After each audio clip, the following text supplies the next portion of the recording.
So, isa na namang flower stand bouquet ang ating gagawin for today's.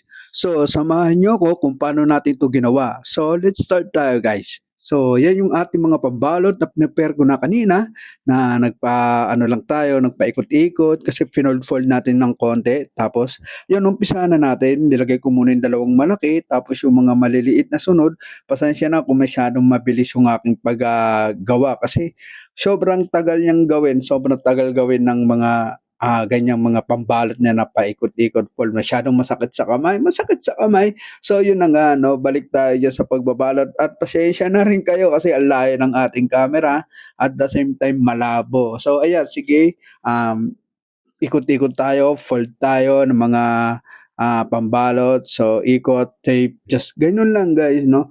So ayun, nauubusan ako ng sasabihin kasi hindi ko alam kung paano mag-voice over, di ko rin alam kung paano sasabayin yung mga videos na ginagawa ko kasi hindi naman talaga ako magaling sa pagvo-voice over. So, yun lang and then yun, matatapos na tayo sa pagbabalot 'no, magbabalot ng, mga stand na flower tawag diyan, yang ano na yan, pambalot na yan. Sus, ano ba naman nabubulol kasi di naman talaga tayo sanay mag-voice over. So, ayun na nga, malapit na siya matapos and then mamaya sabay na natin ang pagtusok ng bulaklak diyan. Pagkatapos nating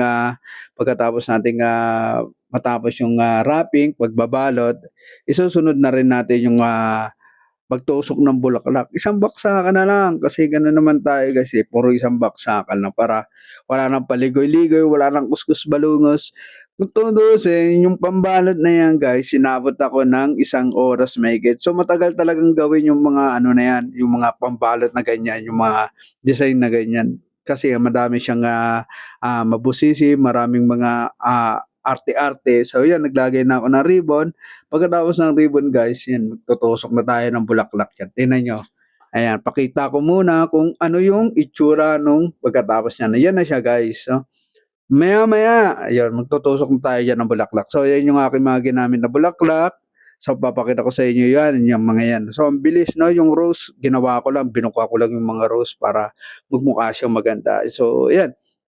So, tusok na tayo ng eucalyptus na ginamit ko diyan na pink na kinulayan ko. Pasensya na rin kasi 'no, ang cellphone na gamit natin diyan is mumurahi lang. So, mahina yung ating megapixel, mahina rin yung ating, tawag dito, yung brightness, kulay. Tapos yan 'no, pasensyahan niyo na muna. So, sa susunod na mga video kung meron pang videos na susunod, ewan ko lang, di ko lang sure kasi ito, parang, first and the last kong voice over and then tutorial 'no, kasi parang di ko talaga feel na mag-tutorial basta 'pag ako gumawa, mga video lang gano'n. Tapos yan na guys, tingnan niyo tapos na yung ating bulaklak. Nung natapos na lang na wala akong ginagawa. Thank you.